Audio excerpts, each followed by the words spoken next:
All right, let's get busy. Okay, so the title of this show today is What Makes a Man Change? 6 Reasons. So, what I want to do today is, in my limited amount of time, what I want to do is, I want to go back to what I was saying that men can change. The truth of the matter is that a lot of people think I'm gonna move my camera. A lot of people think that men don't change. Men don't. If a man wants a cheater, always a cheater. Wants this, always that. Now, but the question is what makes them change? What makes a man change? And I'm going to give it to you today. I am going to give it to you today.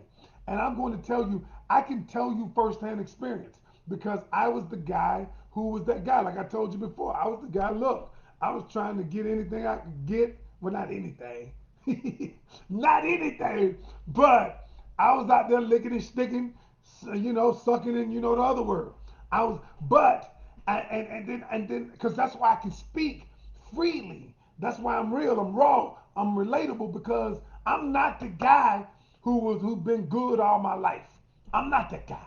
So when I come to you, I come to you from a perspective of I was that man, and now I am a different man, and been a different man for a long time. So I understand human behavior. I understand where I was. I understand why men do what they do. And so what I'm going to do today, I don't care if it's one person on here. Somebody needs this. And I'm going to give you that thing. And so they need to understand this. And part of it goes back to the way men and women are raised. So the other day I'm talking to a young lady. And then I said, she had some little kids. She said, my son, he was like 8, 9 years old, got a little girlfriend in this little grade. And then I said, well, is it okay for your son? She's like, yeah, I can get my son. He can have a little girlfriend. I said, can your daughter date a little boyfriend? No. I said, why is that? She said, because I want my son, I want to just know my son like girls. I said, so in other words, we have all been groomed differently. We've all been groomed with the double standard. We've all been groomed to certain, we've been conditioned to think the way that we think. So it's okay for little boys to date girls, and girls, no, you find you one guy and you get married. Now, I'm just saying, I'm not saying that's the way it always is, but we've been groomed, many of us, we've been groomed since we were very young for this. And so what happens is, and so now you get, now you get guys who grow up and he gets celebrated for having multiple girlfriends. He gets celebrated for being that dude. He's smashing, okay? And then the girl gets labeled a hoe if she does the same thing. All right. So now, because we've been conditioned to believe that, no man says, you know what? I want to be with one woman the rest of my life. I just can't wait to be with one woman the rest of my life. Only one woman to have sex with. Because you know what? I'm going to do that. No man has been raised to do that. I'm just being honest. And many of you have raised your kids. And you were raised in a household to believe that. So there has been a double standard. Now, with that premise, understanding this, I'm going to teach you over the next few minutes, and I may do it. I may do it over. I may do it tomorrow, but I'm gonna get you started in this process. And so I want you to understand this: is yes, men can change their thought process. That is systemic conditioning that we have. Men have been conditioned, whether you like it or not, and many of you have been proponents of it, have been conditioned to be with multiple women. We have. It ain't right, but we have. Think about it. You tell your sons it's okay. It's okay to date many women. You got a few girlfriends, go ahead. As long as he likes girls, you're good with it. Okay? But then your daughter, you tell her, nah, don't do that. You find you one guy when it's time. When it's time, you can't date till you get 6, 17, 18. And we condition that. And then now we want to get older, we want the conditioning to go away. And the way it works. And so A man has to be compelled to change the conditioning that he has in his head.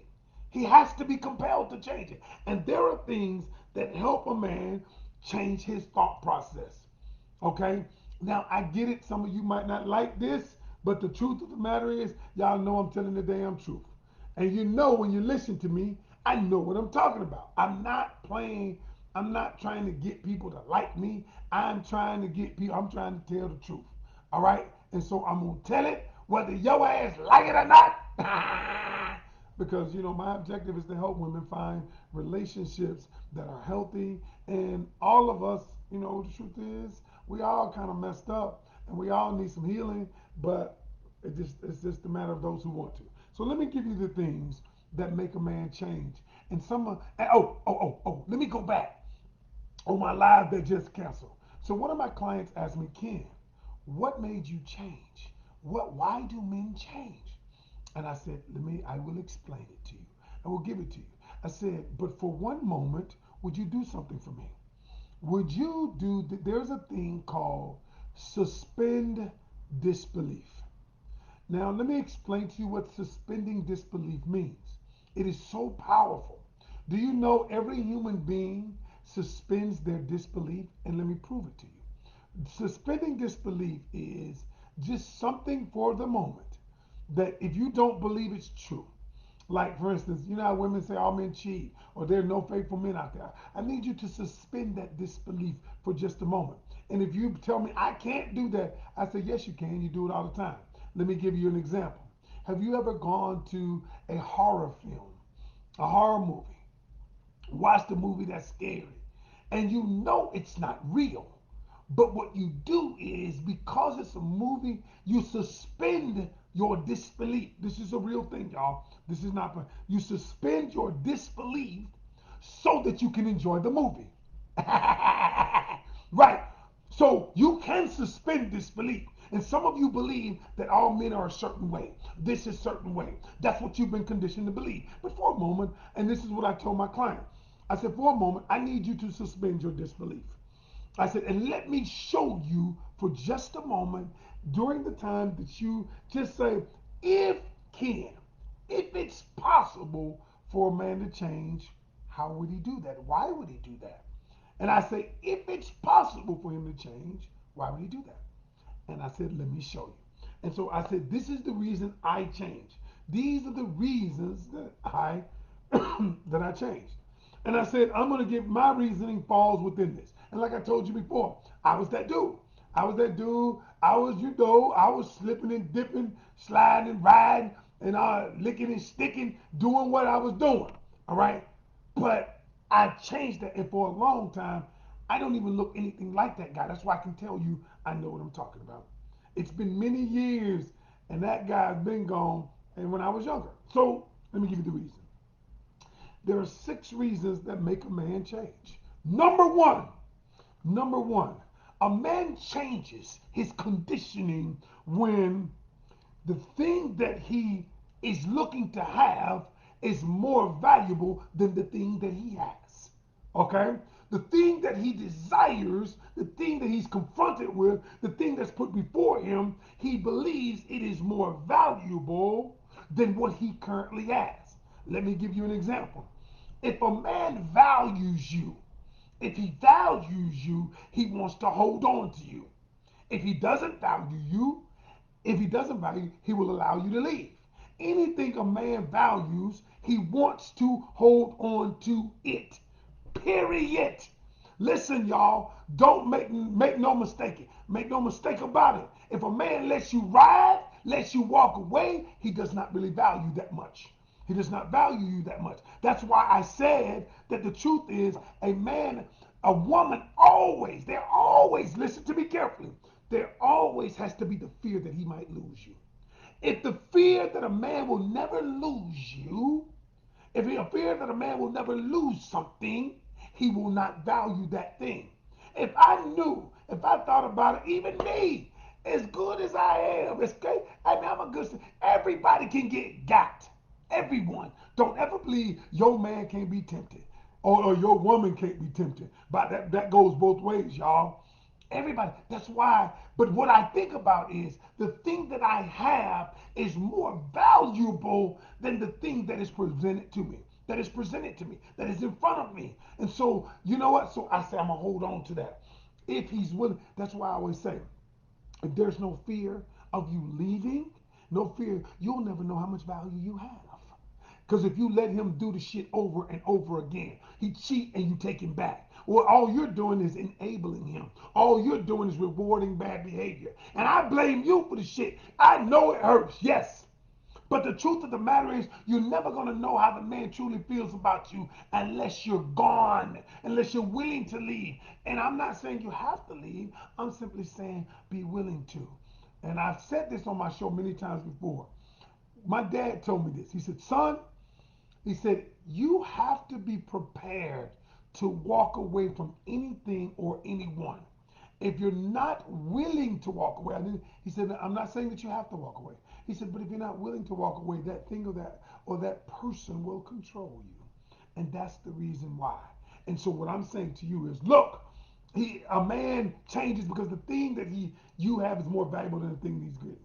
Number two, a man changes because he attaches himself to something greater than him by himself. Okay? See, for me, the thing that was greater than me, let me get a little science to you. Y'all know I'm smart, right?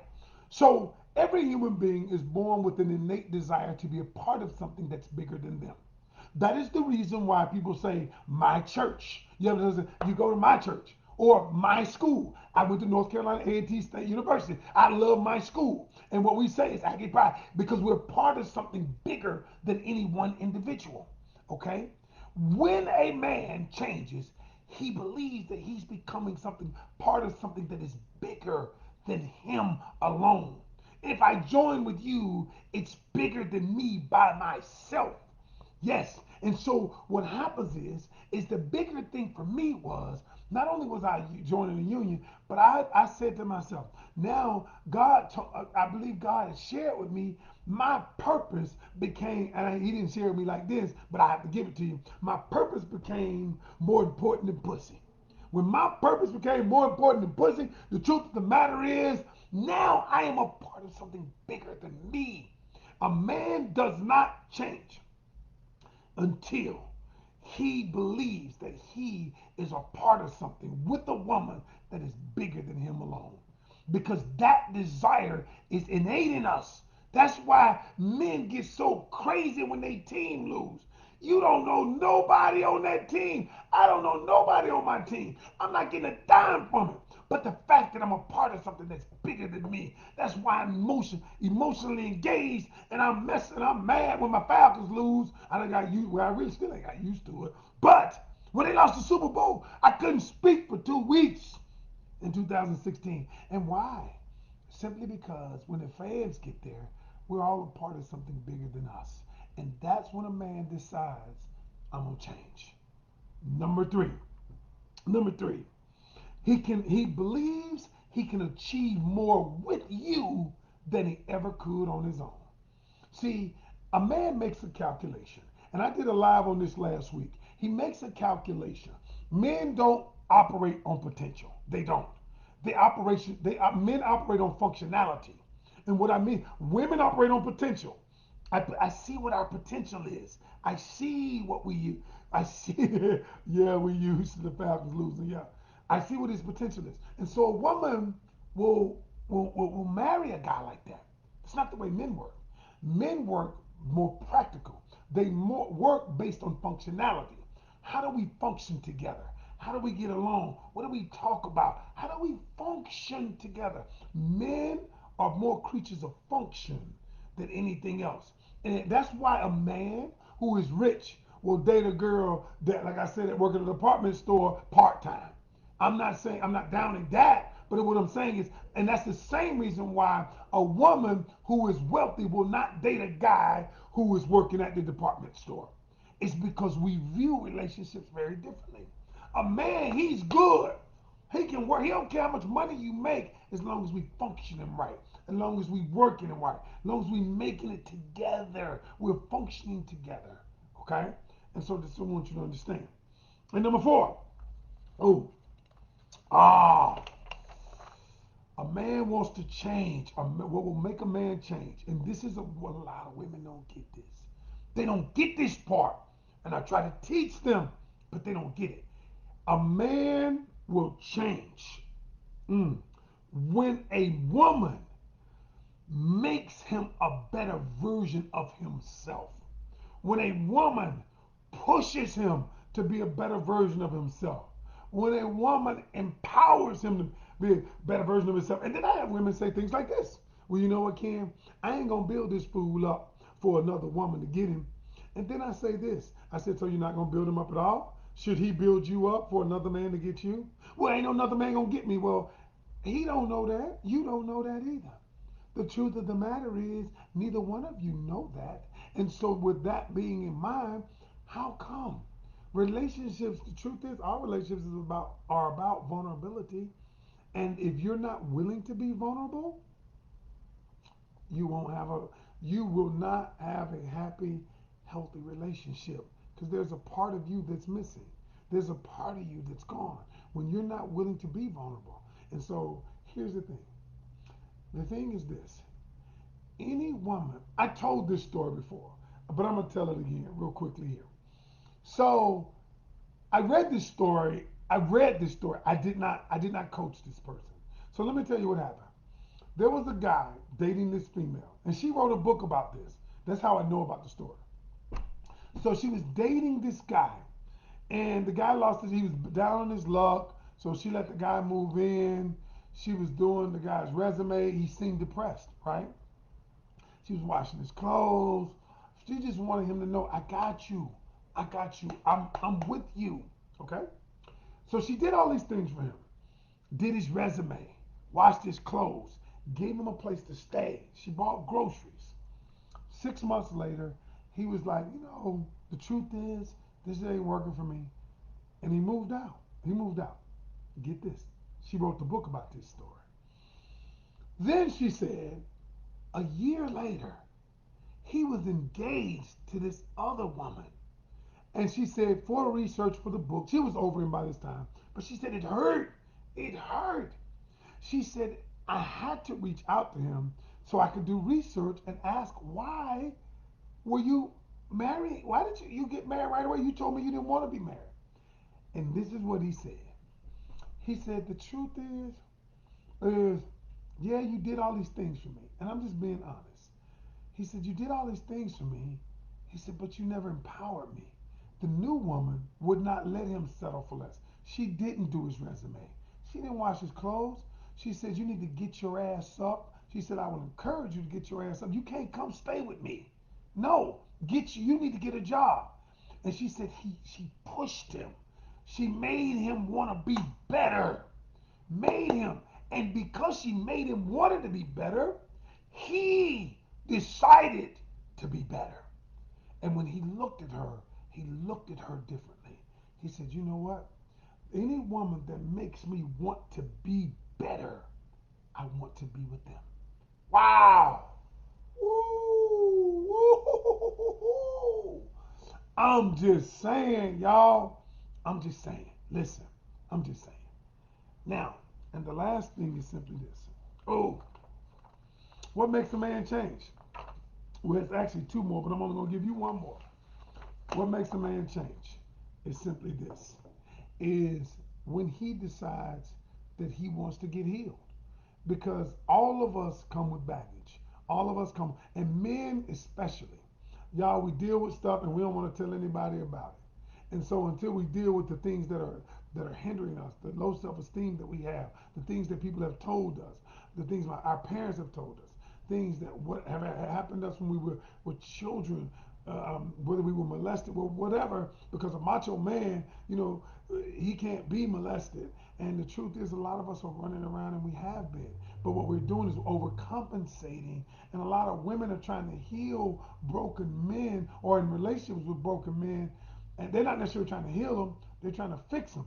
But they can't get fixed because they don't have the tools to fix them. And a lot of times the men don't want to admit it. And I'm be honest with you, there are a lot of men running around here who are not healed. They got scars that are so deep, but yet these are seeds that have been planted in them.